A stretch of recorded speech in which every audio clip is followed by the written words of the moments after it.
Welcome back to another episode of MJ's Progress Not Perfection. Today's guest is Richie. Richie has done so much for my sobriety. I can't even, we talk about it. We talk about it a lot. Um, this conversation is definitely more about recovery than war stories. It's definitely getting into, why we got into the program or why we even got sober, why we're still sober, what helps us to stay sober, and it was a great talk for us. I felt like we both needed it. Um, I'm not sure when this is going to come out, but for reference, today is Overdose Awareness Day, and that's when we recorded, and August 31st, and it just we both have lost a lot of people to overdoses and close to us. So it was really important that we talked about that today of all days. So I really hope you enjoy the episode as much as we enjoyed having the conversation. Welcome to the show, Richie. I Hey, appreciate you coming on, man. Yeah, definitely. when I met you, I was like a month into being sober. Actually, I know the date I met you. It was June 12th, 2018, and it was because it was the anniversary of one of my best friend's deaths, Mm, and I was going through it that day, man. Like I got a tattoo for him, and I was trying to like do a lot of things. I called his sister and talked to her for like an hour. I was trying to get out of my head, and I was in sober living, and they let me go to the late night meeting that night. They gave me a pass to break curfew and go to late night because I was so stuck in my head, dude. And you were speaking that night, and you're going to get into all this soon, but you spoke that night, and when you talked about like your Eskimo and getting into AA and everything, and I think it was right around an anniversary for you, and like it hit me. It like I finally felt better, and it was after hearing you speak. So like that was the first time I dealt with grief ever in my life sober. At 31 years old, I have never dealt with grief sober in my life, and that was the first time. And it was a really rough day. And ever since that day, I never missed a late night. They gave me an ongoing pass of breaking curfew to go to late night because they saw how much it helped me. So that was, you really hit home that night, man. And I'll never ever ever forget that shit. So it's and awesome, yeah, man. That's yeah, first off, man, it must have been a good night for me because I feel like, it's hit and miss, but you never know when, depending on the person speaking, depending on the person listening, where they are, it could be the same things being said, and for whatever reason, they just resonate just because of where those two people are at that moment. And I'm yeah. glad that it did, and it was, dude, you're actually spot on. It was June 12th is, what is that, 9 days before my anniversary. I'm June 21st, 2001. And so, um, yeah, that was right before, what would that be? My 17th birthday. Yeah, Crazy that's to right. think. Yeah, because you were talking, I think you made a point to only talk about like Eskimo stuff and like the beginnings, like war stories, and then like how you got into it. And Yeah. because I saw you speak a couple weeks later at 26 and Broad, and that was I saw you speak there again. And like Devin and I, Devin Reynolds, her and I were she was on an episode a couple weeks ago, and we were talking about like you're a great speaker, man. Whenever I saw that you were speaking, I was like, hell yeah, it's gonna be a good meeting because like I was new in sobriety, I was pumped up, I was going to 4 or 5 meetings a day. Wherever I could find a meeting, I was hitting it, dude. It didn't matter if it was Yeah. a 7 a.m. Marina at noon or noon and 26 and Broad, 8 at Marina late night. I didn't care. I was walking to meetings from Culver City. I didn't give a shit. I wanted to be there. After it was you and Nikolai helped me a lot when you guys spoke, Wow. and I'll never. Nikolai. Yeah, I still talk to him too. He's supposed to be doing an episode soon. I think he just had his fifth birthday yesterday. He just hit So his. crazy. I know, man. Great Um, guy. Gentle warrior. yeah, I used to sit with him and Marshall over in a corner during late night. That was like my little crew over there at that one side. And we had our Love it. seats, and Marshall and I would bust balls. I don't think I ever called him by his name. He never called me by my name. We always just like fuck, you know. But it was Marina. It was one of the best places for me to go to, and it's kind of like inspired me to start my own meeting center Yeah. a day here now. And they're Oh, all that's different kinds of awesome. meetings. They're not AA necessarily, they're mental health check ins. is what we call them, but still it gives people a place to go and talk. And I even do late night meetings, on the weekends when we don't have our kid. And no one's really come yet, but I don't care. I still have the door unlocked and I'm here, There you and go. that's I what's am important, man. legend. Yeah. Every day at the end of the pier, 12 o'clock, That's it, man. So your sober date is June 19th, you said? June June 21st, 21st. Yep. 2001. 6/21/01. Damn, man. So you're coming up on, you just hit 20 years. Yeah. Holy shit, man. Congrats. Thank you. I, Appreciate that. that's. So, all right, let's start to before 20 years ago. What were you into?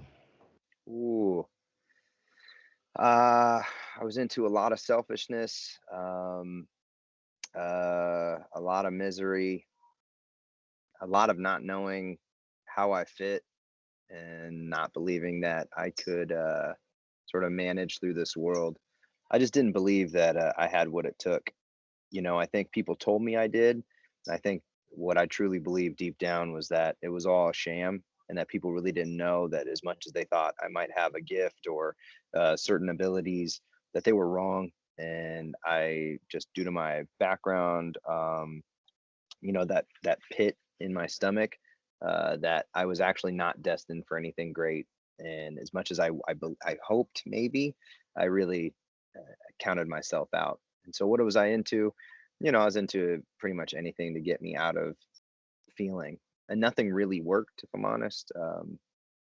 There's moments that, like, that reprieve, that exhale. I Yeah. remember, taking a drink, taking something else, and just that first exhale of, and then that exhale just got shorter and shorter. I mean, it's a short period of time as is, but at a certain point, it wasn't even that, and I just, yeah, I couldn't escape the mind just racing, racing. How old were you when you got into the program? Initially 18, didn't catch it this time. 6/21/01. I was 21 years old. So Wait, you have a funny story about your first time in a meeting, don't you? I'm pretty sure your yeah, first meeting. Can you tell me about your first meeting again? Because it's been a while since I heard you talk. yeah. It's funny. I'd run into an old friend of mine, my best friend growing up, Damien, and Damien and I were thick as thieves. His mom was a single mom, and so was my mom, and the two of us were kind of left. They went to UCLA, our mothers, and so we were left to our own devices most of the time. And I hadn't seen Damien in a while, and saw him at a coffee shop, and we, you know, just like old times. A couple years had passed, but it was, just best friends. That's just how it goes. And so we start kicking it tough, going out to Hollywood, trying to get into clubs and stuff. Just a couple of kids, and we're 18, and mostly get denied. Every so often we could weasel our way in or end up at a party in the hills or whatever. And I remember he told me, because when I saw him, I said, "Hey, you want to go throw a couple back?" And he goes, "Nah, man, I don't drink." And I said, "Oh my God, I'm so sorry." I felt so bad because I knew we were the same age, and I knew he must have a health condition. Like he's Yeah, um, like what's wrong with on, you? yeah, he's on death's doorstep. His innards are broken or something. Because if he takes a drink, he's gonna die. Because in my mind, there was no other reason not to drink. So it's just Yeah. so confusing. I'd never come across someone like that, and I'd heard of them. Like the way that I see them, like people talk about sobriety and that. Like I just talk, back then when I'm drinking, like that's just a narc. Like those are narcs. They're no Yeah. good and not to be trusted. Um, and so it was pretty funny. And he said, "Nah, man," because he saw me. Like I said, "Oh my God, I'm so sorry." And he said, "Nah, man, I'm in AA. Like I don't take anything that affects me from the neck up." And I was just like, "Wait, what, dude? Like, why are you talking like that?" I never heard someone say some stuff like that. And then he said, "You know what, man? Don't worry, it's not for you." And that was the perfect kind of 12-step call on someone like me, because up to that point, everyone had an idea of where I should be. And so he at that point was not the enemy. Anyone else in my life who told me where I should be or what I should be doing or sobriety, that they were all the enemy. And he put it in a way that it was palatable, like it was approachable. And so Like you could we challenge them. Like yeah you could what be like, "What do you mean I wouldn't? What do you mean me? I wouldn't? What do you mean?"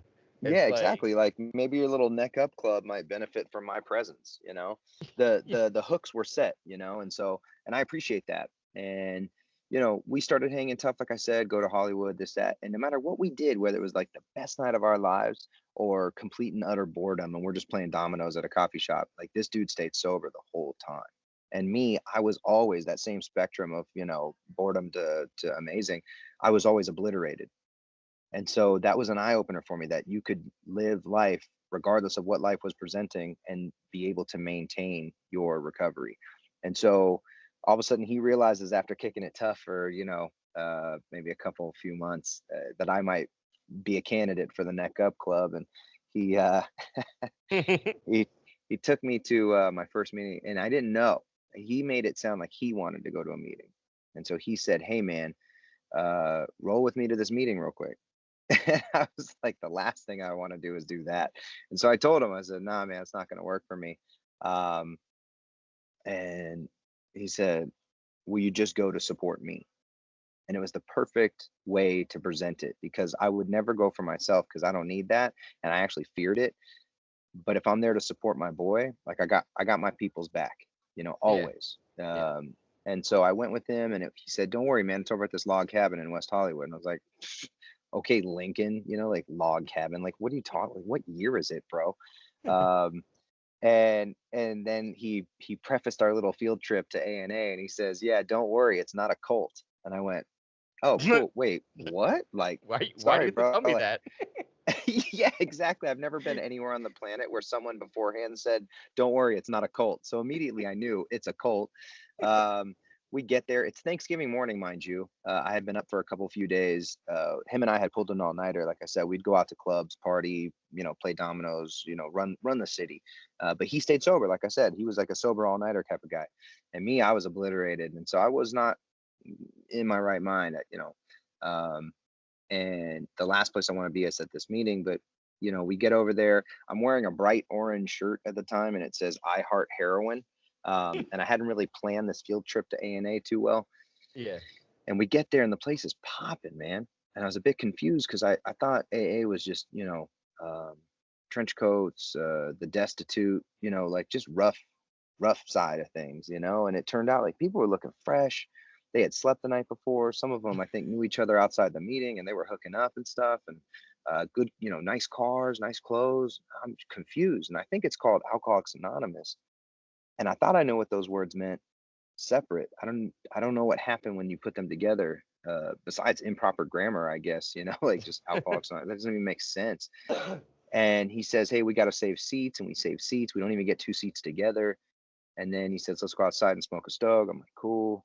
Roll outside, light up my cigarette, my Lucky Strike non-filter, and I put on my best, "I'm here to support a friend. Don't talk to me" face. And what you guys all saw was newcomer, and everyone keeps coming up to me, "Hey man, like, this one guy's like, 'Hey, where'd you get that shirt?" And what I thought I said was, "This girl that I hooked up with left it at my house. I just never gave it back." I think what came out was, you know, so like, "This girl." I just kept mumbling, and then he goes, "Right on, brother," and just walks off, laughing. And then this other guy comes off, and he's like, "Hey, man, you need to take that shirt off. That's a trigger."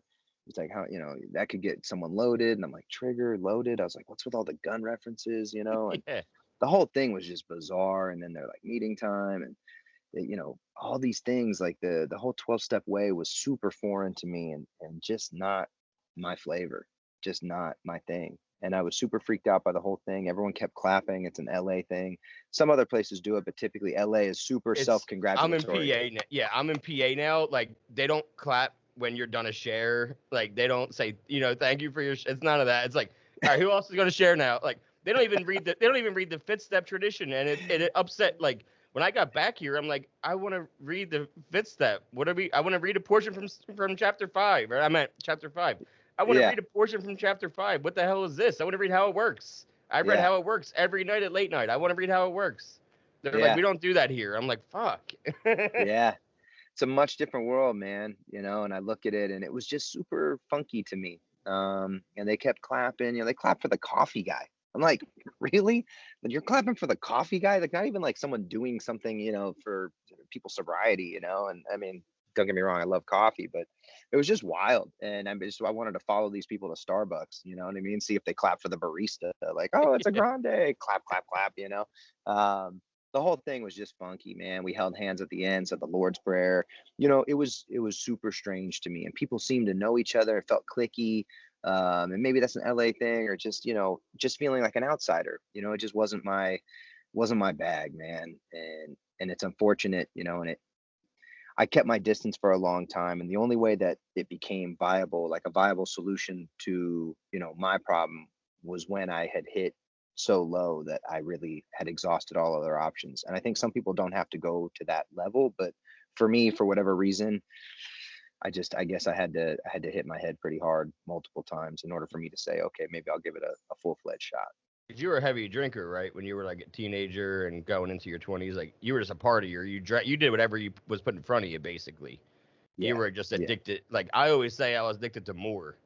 Yeah. You know, I wanted more, and I wanted it right now. Like that's why I sniffed a pill and not ate a pill. That's why I chugged and not sipped. You know, it's because I Yeah. wanted it now. I didn't want to wait. You know, Yeah. so I hear I you, man. definitely relate. Yeah. Yeah, And that was my story as well. You know, there was just never enough. And it's that feeling inside of not being okay with self. You know, there was not, and not even just self, but self within the world, and every part of the world, as far as responsibility, accountability, schedules, voicemails, just responding to questions like, hey, how are you, how's your day? It's like, yo, that's a big ask, man. Like, you're asking me to respond, like, dude, I don't know, man, you know. And just the world, I was a raw nerve ending in a world that was testing me, you know, that just kept making me feel things. And to be able to navigate through that without taking something just seemed impossible. You know, the only way that I was able to feel not even okay, but just to where I could at least exist and sort of stumble through it, was with alcohol and drugs, you know. And so, you know, it's just wild, man, wild.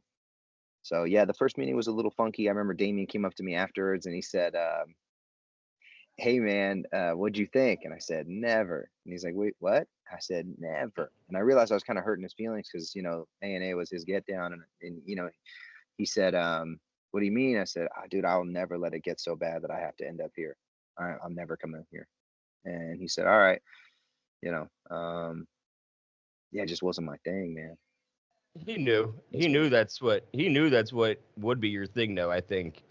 You know, Oh, Damien was when you're best way friends with wiser. somebody, when you're best friends with somebody like that, you know, they know you know each other. You know what that person needs. It's like, you know, being best friends and growing up with somebody, it's basically like a common law marriage, you know, like where you know each other in and out. You know, you Yeah, can tell by a look of what you need or what you don't need or like what's wrong, you know, like you're smiling but something's wrong, you know, and exactly. friends can feel that shit, especially the people that you grow up with since kids.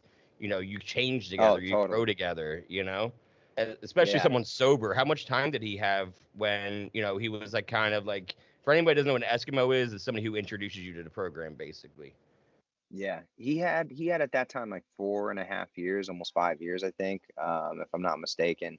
And also the unique thing about Damien, and you know, as compared to some other people in 12 steps, a lot of people in 12 steps, there's that dogma, you know, like there's that kind of you know, got like kind of cult of personality where it's like, you know, if you don't do it this way, then, you know, You're you're gonna die. wrong. And yeah, and it's like, don't get me wrong, like I've experienced that, and I've seen it. And I think, you know, there's something very powerful to the you know, any 12-step program, and the basic breakdown is amazing. But much like most organized elements within the world, whether that be religion, 12 steps, employment, family, you know, anything with a group of people, the Hmm. thing that sort of mucks it up is people. You know, like Yeah. we twist things, and we have all these little, you know, twists and turns, and we get upset with each other. And so, you know, but I realized, like, the thing about Damien that was so unique was that he didn't paint the picture of AA as a necessity per se. He more presented it as he was tricky in his delivery, and which is much different than myself. Like, now I come across someone that needs help, man, I've got a list of things you should do to help you out, and that's like the worst thing I should say to them. What I should say is like, man, you know what, whatever you do, don't try 12 steps, don't try religion, Don't try anything that like, helps a lot of people, because those are bogus. You know what I mean? They help so many Yeah. people. There must be something up with it. You know what I mean? Don't go to that meeting. Like, heads up, man. Yeah. It might work. That'd be the worst, right? And then let them find it on their own. And that's kind of how Damien got me. So But I think it depends on the person, though. I think if you know the person, then you can present it that way. But in your position, because you work in recovery, so you have to be a little more, you know, raw and like straightforward with people. When you're already working in recovery, they kind of expect to hear some kind of thing from you. I feel like, you know what I mean? Because like I work in recovery now too. Technically, I talk to addicts all day long. I facilitate yeah, 4 meetings a day, and well, 3 meetings, but either way, bunch of meetings a day. I'm talking to people, and there's some people where I have to be straightforward with, like, because if I'm not straightforward with them, they could die. yeah, Straight up, they could die. yeah, And I'm not gonna mince words. There are people that need kid gloves, and you can almost feel that out just by their eyes. By now, when you're looking at somebody, you can tell what you need to say to them. I feel like what do you do now? Because you work in recovery, right? yeah. I started a company some years back that specializes in in-home treatment. So I kind of identified that residential rehab or residential treatment centers are wonderful, and typically people are able to stay sober while they're there. The difficulty arises when they go home, and most people, that's why the quote unquote success rates should be the opposite, but the success rates are abysmal. They're just, it typically doesn't work. Being able to translate the knowledge and tools that are acquired in treatment and apply them in a home setting. You go from a place like rehab where you've got, first of all, containment. There's no booze or drugs. You've got a support staff, clinicians and otherwise, and then techs and that, and then you've got your peer support group. And so you've got this, I guess, for what it's like, in a very unrealistic setting. Yeah. And but it's focus on yourself. It gives you containment. It gives you a foundation. From there, translating home, all of a sudden you have access to booze and drugs. You have no clinicians, no support staff. You've got no peer group, but you've got this discharge plan, and it's like, hey, hit 90 and 90. Here's maybe a warm referral to talk to a therapist near you. But you got this, man. Most people fall off. And so I developed a program that primarily focuses on in-home care. And I took that, added clinicians, added 24-hour recovery agents that stay with the individual, therapists, psychs, all that, nutrition, personal trainers, and essentially created what appears as, rehab at home. Um, Yeah, that is incredible because like that is the thing. Like I'm lucky. I'm one of the few that you go to rehab one time and you get out and you're still clean. I mean, granted, it's only yeah, been 3 years, knock on wood, but like it's still a lot of time ahead of me that I got to work through, obviously, and a lot of work still to do, and we all do. I mean, even it's never done. We're never done doing this. yeah, Never done learning something. And if you think you're done, then you just failed. If you think that you're done, and you learned everything, then you automatically just failed the game. Because you're not big time. supposed to learn everything. Yeah, But yeah, that's an amazing thing because I think almost everybody I went to rehab with has relapsed at one point since I left. yeah, And if you have died, and it sucks, and it's the yeah, name of the game. It's what happens. It's the system because you go into that safe place, into that space where nothing can touch you, and you're just shooting hoops and smoking cigarettes and attending groups. If yeah, you're lucky, if you're lucky, your place takes you to a meeting a couple times a day or once a day or something like that. But yeah, once, that's definitely because that's the problem. You get back home into your environment and around the people, places, and things again, and you weren't yeah, acclimated to that, and all of a sudden it's like you don't have any tools. yeah. You just know how to get by when you're in that safe place of making your bed and doing the things every morning. You didn't have to go to rehab, did you? You went right into the program though. Yeah, I didn't. I ended up. I didn't have a place to live at the very end. Like, I kind of blew it. Had an eviction notice. Got kicked out. Got kicked out of mom's. And I really didn't have any options. And I knew about this place. I didn't have any money. I had no resources. Had blown everything. Um, Cars gone. Everything. I'd really burned it down. And there wasn't much to burn down, but I had burned what little I had down. And um, Yeah, Damien took me to that meeting. That was like the introduction. I didn't stay. I wasn't there for myself at that point. I didn't have a problem in my mind.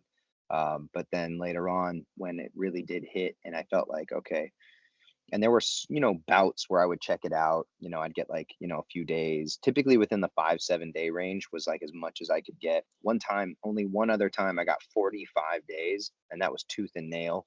Um, and then I would always just give in. I would always go back, and it was treacherous. And then I started to believe that I just couldn't get it. That I was constitutionally incapable. Um, and it took what it took, and that was part of my process. I don't wish it upon anyone, um, beyond just the recovery part, that I actually did get it. But everyone's different. Everyone has their own path, and that goes for the experience, and that also goes for whether or not they get it.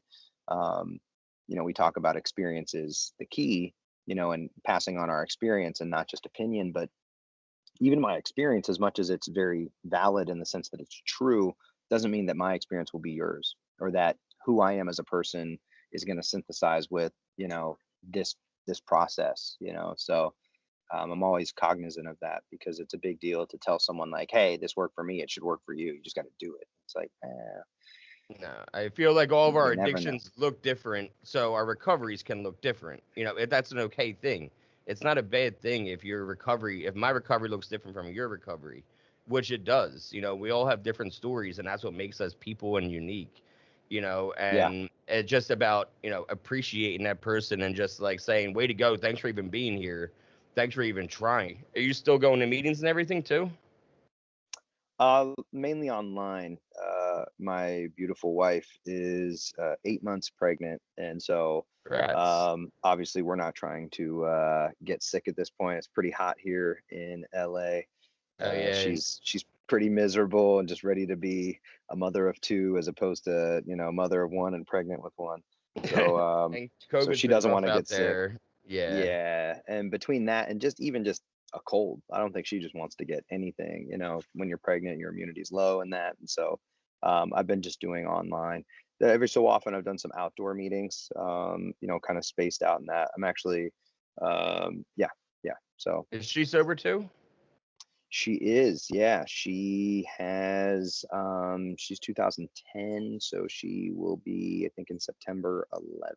She's coming up That's on awesome. 11 very That's soon, awesome. actually, about a It's week it's away. it's always good when like you have that in a relationship where you both want the same kind of things like that. It makes it a lot easier to like be on the same page, because especially you're saying like, she's afraid of getting sick, your immunity's low. Like my wife just got diagnosed with MS last month. And so like now her vaccines are null and void because Yeah. she has to go on autoimmune suppressants and all that shit. So like we're being Uh, extra careful. yeah. And luckily, but our meetings aren't huge yet. We just opened on the Fourth Yeah. of July, Oh, so wow. Okay. yeah, we have a handful of people that come out to different meetings, and sometimes just three of us. But as you know, all it takes to have a meeting is two people sitting across from each other having a conversation.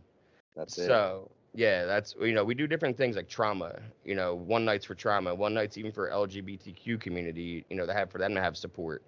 Yeah. Harm reduction. And just giving people other options. Yeah. So we talk about harm reduction for a meeting, and like just moderation. Try to cut back. I don't care if you don't know how to stop right off the bat in cold turkey. Come Yeah. here high. Maybe be a little less high next time. Yeah. Yeah. That's it. Because I can't make you stop. you No. know and I literally just interviewed the dude who wrote the book on harm reduction yesterday. Oh, that's awesome.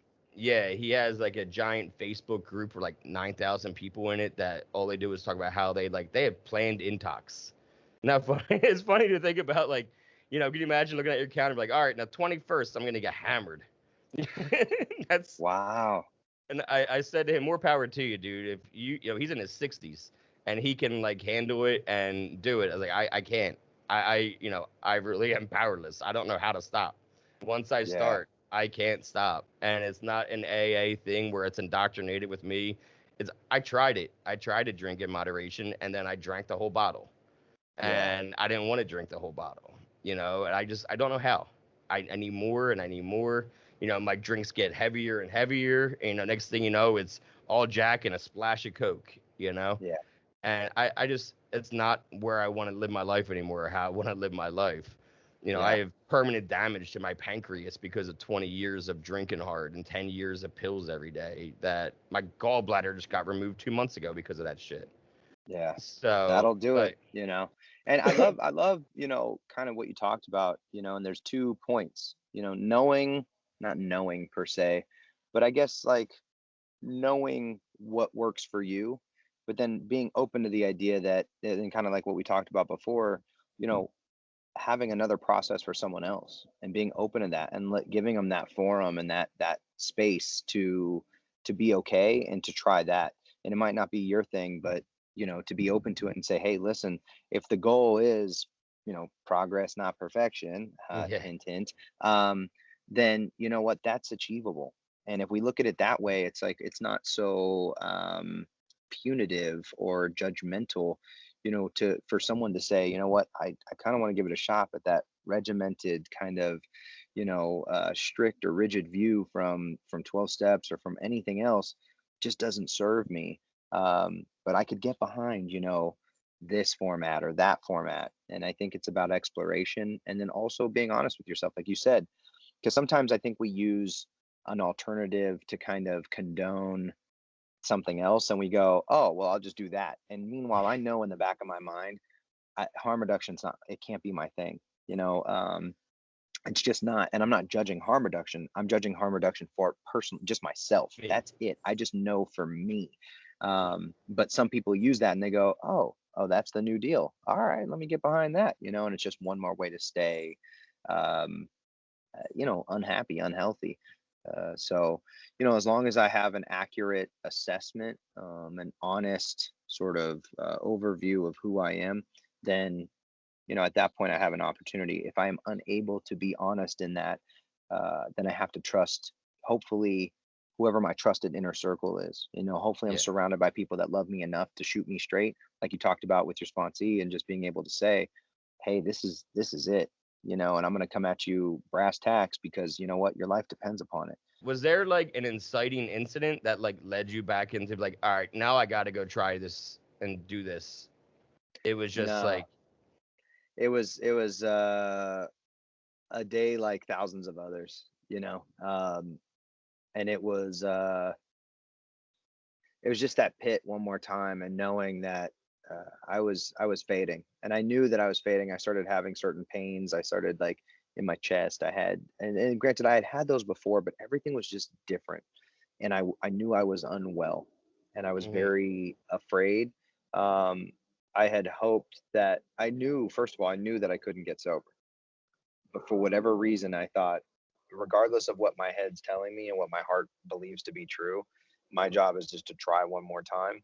And I did, and I kind of just moped around. I was very Eeyore at meetings, and my little rain cloud followed me with my pinned on tail, and I was just moping, and I knew it wouldn't work. And um, the beautiful part about it is it's like what we started off with, which it's like, I just happened to be open enough, and what was being said to me was just the right message for that moment.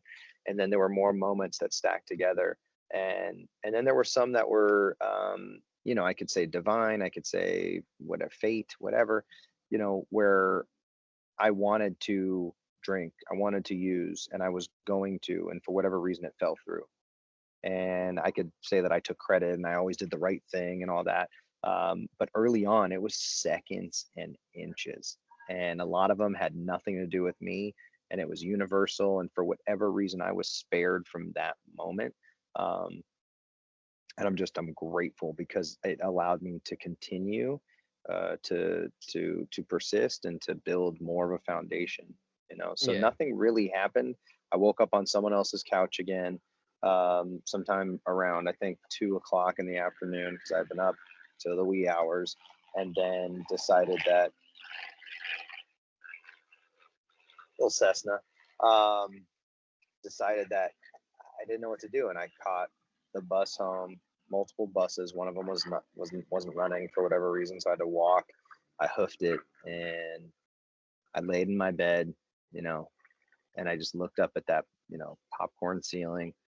And I don't know if you can relate, but I just remember I would do this all the time, every day, multiple times, and I would look for faces, like just the little divots in the popcorn. I'd look for faces like I always did. And my mind would race and I would think about the laundry list of things that I wanted to tackle. And that ranged from some of the basics, like just ADLs and like brushing my teeth and bathing and like, paying very basic bills or, just very basic things that needed to happen, priorities. And then it would range, my list would go all the way down to, donating my time to charity and, saving the world or something, and everything in between. And I would just make that list in my complete and, utter insanity. And then I just didn't know. And then it got a little bit later, and for whatever reason, I reached out to someone and they told me about a men's meeting nearby. And I went to that meeting and I knew, I had nowhere to go. I had been kicked out, evicted, and I shared and I just said, hey, I need food, I need job for money so I can buy food, I need a place to live. I'm done. And they said, cool, thank you for sharing. Like, you're going to be just fine. Just make sure that you keep quiet and you can hear the speaker. And afterwards, put away some chairs, pick up cigarette butts. You're going to be great. I was just super confused because I was speaking of necessities, and I'm just like, wait a minute. These are like food, shelter, and you guys are telling me, to put away chairs and pick up cigarette butts. And I don't know if that's a paid position. I don't believe it is, but that's really not going to solve, first of all, my problem, which is food and shelter. Secondly, what does that even have to do with sobriety? And then the person reiterated themselves and said, now it's actually time to sit down. Make sure you can hear the speaker when they're done. Thank them after the meeting. Put away chairs and pick up cigarette butts. You're gonna be just fine. And I sat down just completely dejected. I knew for a fact that I was in the wrong place. I knew that that equation would not help me. And I just sat there, and the speaker that night at my first meeting back spoke to me. And he was a very prominent speaker, and I didn't know that. I didn't even actually realize that until this last year.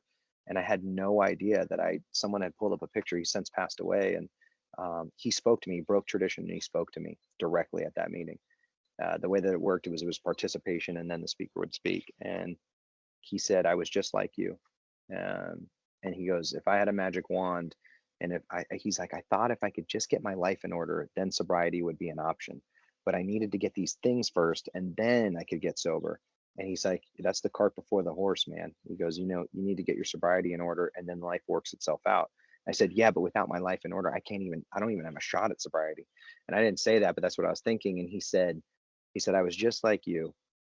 But if I had a magic wand, and let's say that I could just give you that job and give you that food, and I could give you that place to live, and you know what, kid, we're even going to get you laid, like get you laid, so you have a relationship, so you won't whine about that." He goes, "If I could give you all those things, but if I did not give you a foundation in your recovery," he goes, "you would continue to relapse. You would lose all those things that I just gave you, and you would do that over and over again until you actually invested yourself into recovery." Yep. And in that brief little description, he summed up 5 years of my life. And as much as I knew the equation did not fit, that if I put away chairs and picked up cigarette butts, I was not going to be okay, that I wouldn't magically have a place to stay, and I wouldn't magically have food or money in my pocket or a job. And I just sat there and I listened. And afterwards, I thanked him, my head down. I put away my chair and one other, and mainly to prove everyone, like prove to them it wouldn't work. Like, see, I'll show you. Just that passive aggressive nature, that selfish, like prickish nature that I came in with. And I put away those two chairs. I went downstairs and started picking up cigarette butts angrily. That just, ugh, yeah, you'll see, assholes, just putting them. And then this guy came up to me as a tennis instructor in the Valley, and he said, "Hey, I'm really surprised you stuck around. Yeah, I didn't expect, like, I thought you'd be gone." He goes, "You know what? My sponsor says I'm allowed to have someone stay with me for 2 weeks and no longer, because that's not helping. At that point, it's hurting you." He goes, "But you can stay with me for 2 weeks." And all of a sudden, here I was up there, homeless, no future, nothing, knowing that it wouldn't work. And I know this isn't everyone's story. It doesn't work like that. And I don't want to give this idea that, if you do that, it's going to work. It just happened to. It was a very, I can't even say it was a humble moment, because like, it was so wrought with like resentment and anger. But I did it. And the next thing you know, I had a place to stay for 2 weeks. And after that, someone saw that I was really doing the deal in those 2 weeks, and this other guy let me stay with him for a month and a half, and um, yeah, it was wild. And the next thing you know, my mom, she helped me bake a cake because I got a cake commitment, and she wanted nothing to do with me, no money. I said, no, no, no, no, no. I was like, I don't want any money, but I got this cake commitment at this old A&A thing. And, and I got to like bring a cake and candles, and I'm not asking for money, but I know you know how to bake. And like, would you be willing to help me bake a cake? And she helped me bake a cake. And in the kitchen, I was Betty Crocker, man, and she gave me like, I'm frosting the thing, circle, Yeah. triangle, happy birthday, like just getting all Yeah. into it. And then I got to the meeting and it dawned on me, no one ever bakes the cake. And I was like, oh man, here I am brown bagging it again. And everyone else's cafeteria lunch because I'm the poor kid. And my mom gave me those already, she saves candles, like, Yeah. so they were the already burnt candles. So I'm like coming up there with these toasted candles. And I'm just thinking like, man, I am such a piece of shit. And I remember the secretary, I went up to her as a friend of mine, Michelle Strawberry, and um, I said, hey, I just want to apologize. When you said you needed a cake person, I just didn't want to be greeter anymore because I hate people looking me in the eyes. I felt so ugly and so broken. And last thing I wanted to do was say hi to people. So I was like, any other commitment was great. I was like, cake commitment, cool. What is it? Like, what do I have to do? And she told me, she's like, you got to bring a cake and candles, save your receipt, we'll reimburse you. And I was like, and I knew I had no cash. I had nothing. There was no way I could get a cake. And I just walked away because my pride was too big because I couldn't afford it. And I just went, okay. And I like just left and I figured I would just steal one or do something. And instead I asked my mom, like any tough gangster does, Yeah. Swallow like, your hey mom, pride. Hey, yeah, hey mom. mom, It's like Cart can you help me? McMahon. Yeah, exactly. And I baked that cake and I remember coming up to the meeting, I got a ride from the guy I was sleeping on the couch with. And he said, his house, and he said, hey, will you, he gave me a ride and I went up to her and I said, hey, I'm really sorry. I was too embarrassed to tell you when I took the commitment, but I couldn't afford a cake. So I baked one. And I know it dawned on me, like no one ever bakes the cake. And I want to apologize. And she was like, wait, you baked the cake? And I'm like, dude, yes, I'm so sorry. Like, I get it. Like, I It's don't need this, amazing. please. Yeah. And she said, that's so incredible. She's like, what type of cake is it? And I was like, it's a carrot cake, cream cheese frosting. And she's like, that's so rad. Like, Yeah. oh my God, that's incredible. It's And everyone beyond. ate the Yeah. cake. It's the That opposite was a of. humble moment, but I didn't Yeah. know it. It wasn't like Yeah. I planned it. It was more just, had I known what the process entailed, I would have never gotten myself into it because Yep. of fear and my head and the voices and all that. But instead, I just did it. And there's something about that Nike slogan of just doing it. Just, I have a pair of shorts and I like somehow on the inside band of the shorts, it says start before you're ready. And Okay. I love that. It's like, just Yeah. go. It's like basically the just do it, but just Yeah. go. Yep. And I had no idea that if I just showed up, if I just agreed, somehow, some way, life will meet you. Life will make sure that it shows up. And it's the law of attraction, man. It's just what's meant to be. And that's continued to unfold in my life, some 20 years later. You That know, law of attraction was my higher power before I chose Bill Murray. yeah, I didn't want to even say God just because Catholic Church, was I was growing up in, and I had a hard time with even that. About the program is like the fourth and fifth step for me changed everything. Like doing an honest fourth and fifth step changed so much for me of like just giving me pure relief because I don't even think that I even hit rock bottom until I did that, if that makes sense. Like yeah, I feel like your rock bottom and everybody else's is the same. And it's the day we surrender to the program. It's the day we surrender to doing something that we don't know. It's the day that we're like, fuck it, tell me how to live my life because I'm not doing it right. right, Because a lot of people I know, they're 9 months sober and miserable. They're 9 months, white knuckling it, but miserable because they're not trying anything different except for to quit drinking. But they're not trying to get outside of themselves. They're not trying to change anything. And the one rule, you don't have to change everything. Just, no, you want to change one thing and it's everything. that's and, it. and it's the truth though. That's, I believe the rock bottoms are all the same for that reason. We all have different low points, getting arrested, losing family, lose wife leaving, husband leaving, whatever. Those are all low points. But I feel like our rock bottom is when we surrender. Because if not, how else are we climbing out? You Yeah. know, like that's when we start climbing again. It's one of those things that, people don't realize that when you're changing a lot of things, it's a scary thing. That's why they don't want to change. You don't, the unknown is a fearful place, Yeah. and and for everyone in life, not just alcoholics or addicts. Just the fear of the unknown is what causes depression, what causes people to spin out and lose their mind sometimes. But when you're not worried about the unknown and you just face it, then you're going to see that it's not that bad, because before it was fuck everything and run. That was fear, Yeah. and now it's face everything and recover, Yeah. and that's something that I keep with me because I moved 30 times in 15 years in addiction. 4 states, you know what I mean? I was in Mass, I was in Jersey, I was in North Carolina, I was in PA. I just kept running. Unfortunately, that was what I was only changing was my address. My head was still the same. That was still coming with me everywhere. Yeah. I put together like 4 months at one point in Massachusetts in like 2011. I was writing a screenplay and I was really happy and I was working a lot and I was just in a good place. And I was doing pills, but here and there, and I would drink here and there. And that was probably the cleanest I ever was in 9.5 years, was those like 4 or 5 months. And then, of course, like, life happens, and your best friends are in a horrible car accident. And you're like, fuck it, I'm moving back to Jersey to be close to my friends. And then, really, I went back to Jersey and I started using, Yeah. and I just need to start escaping again because, like, I didn't know how to deal with it, and it's a shame, but, I did want to bring up, like, I love that wearing that purple shirt's perfect for today, man. For today, and I'm glad that we got to even talk today because it's overdose, and it's going to be released probably tomorrow. But today's a big day for the recovery community with the Overdose Awareness Day, and it's the end of Overdose Awareness Month.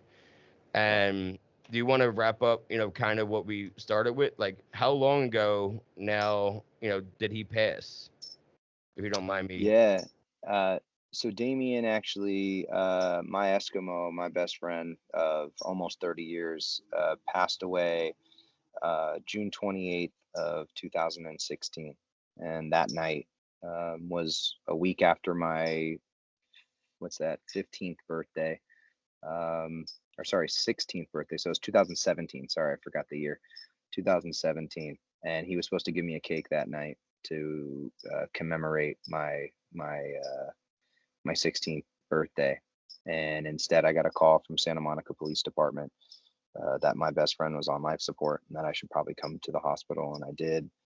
Um, and I'd seen other people on life support. I had a couple family members, other friends, and much of the same in the sense of they're there, the body is warm, um, they're alive, but they're not there. And I thought it was kind of like a, I guess like a King Arthur sword in the stone kind of a thing. Like I figured like maybe I could talk to him if he heard me, just because of our history and that. And like I said, almost 30 years of a friendship, just thick as thieves and sober as could be. And we had played bones the day before, like always.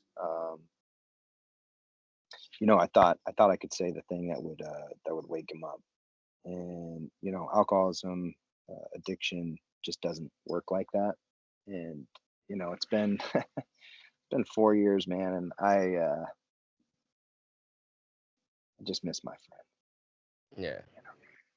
Was Yeah. it was it a relapse?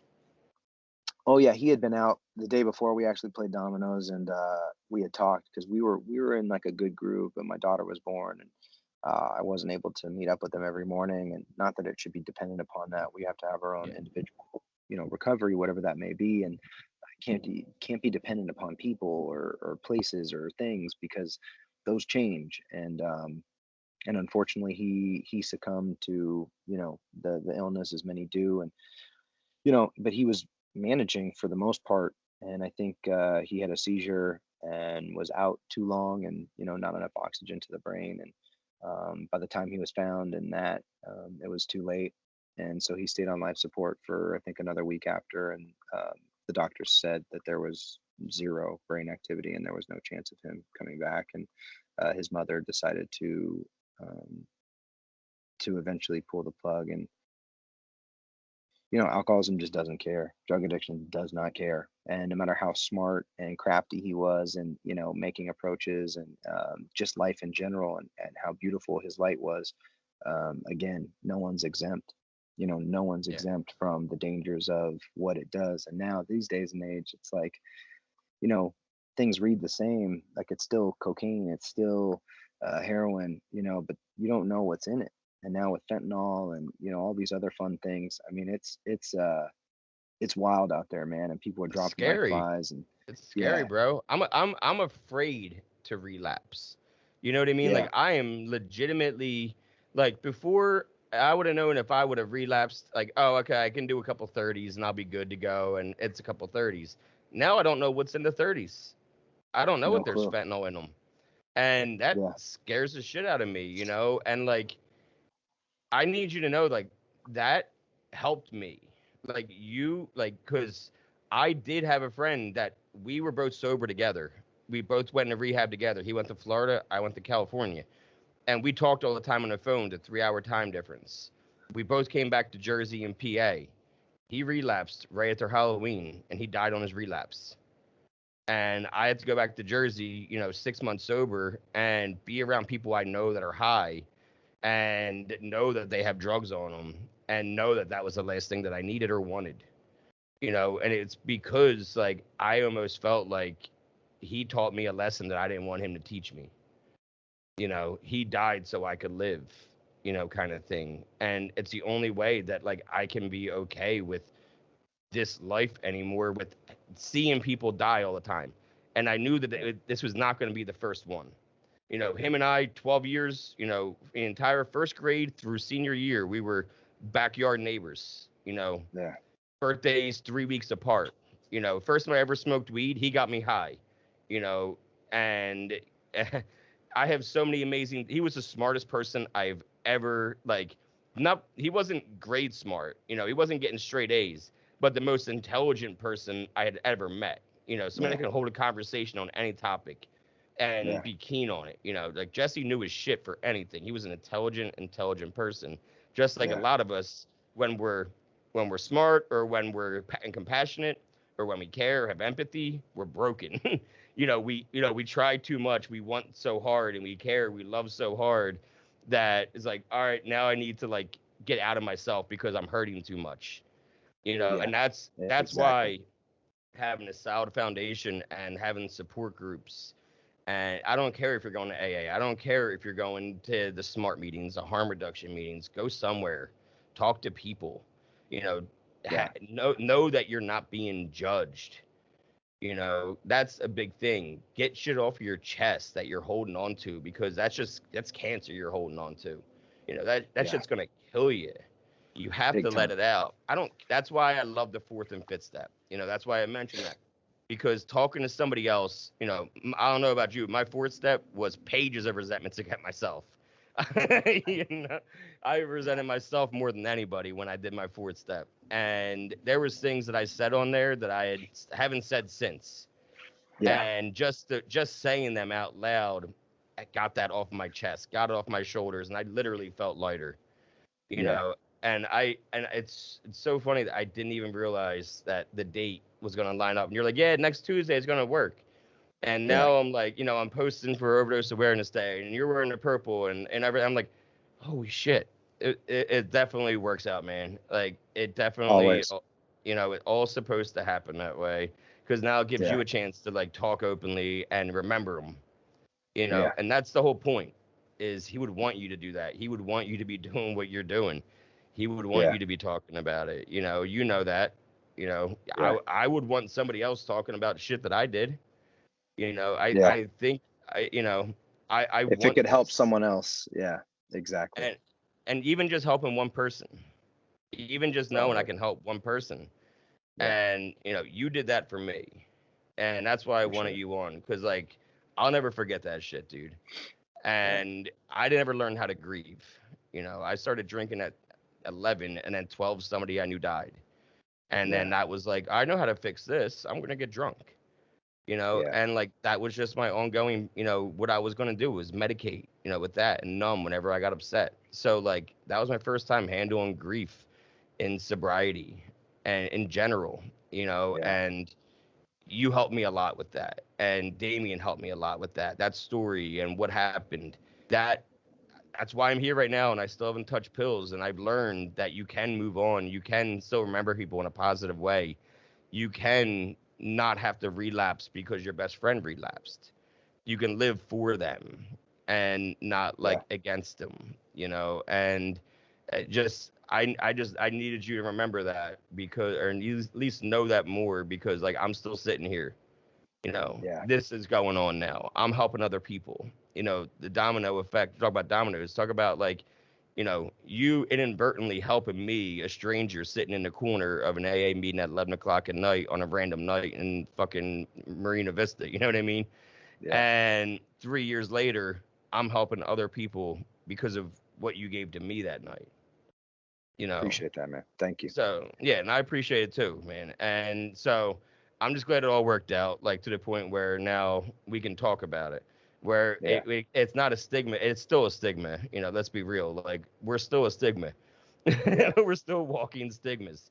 But I don't give a shit anymore because I was a stigma before. And Yeah. at least my stigma now is that I'm clean and that I don't drink and I don't need drugs. I don't need other stimulants. Okay, I'm drinking a Monster, but still, like, it's because I'm a workaholic. I choose that over the alternative. So Yeah, yeah, and the man. coffee fucks up my stomach too much, so I can only have like 1 cup a day, and I'm like done. So, and Yeah. it's hot up here in the mountains, dude. We're in the valley. We're in a valley of mountains up in PA. We're like out by the Poconos, and so like Yeah. it gets hot around here too. Not as quite like the valley that you're used to because you grew up in the valley, right? No, no, no, no. I No, grew up okay. all throughout LA. Nah, born downtown, lived all over, came west, and then yeah, just ended up on the west side. I lived in the valley for 8 months, and then yeah. So, It's hot as balls but in the valley. That's all I know. So it was one of my favorite Entourage episodes is One Day in the Valley when it's like 110 degrees and that, and that's all I knew brutal. was, yeah, I never needed to go there. But I'm Yeah, gonna let you go, dude. I know you got shit to do, but I just appreciate you hopping on for an hour, man. And definitely. I need you to have a good day and just know that like what you're doing is helping a lot more people, and it definitely helped me. I know a lot of people don't get a chance to Appreciate it. say thank you for things, so I wanted to at least more genuine than like a text message or a message on Instagram, like, hey, thanks again, man. Like I needed to like look you in the eye and say thank you, I really because appreciate it, brother. Yeah, you know proud of you. I'm grateful that we're both still on the path, and um, yeah, man. Thanks for having me on. I really appreciate it. Yeah. Yeah, no problem, man. I'll let you know when it's up on. It'll go on Patreon first, and then it'll Okay. rolls out on YouTube and Spotify and shit weekly. But yeah, Cool, man. I'll be definitely hitting you up when that's up. And again, man, have a good day, and I appreciate it. Thanks, brother. All Be right, well. I'll I'll see talk you, to you man. soon. All right, Okay. sounds good, buddy. See ya. Later.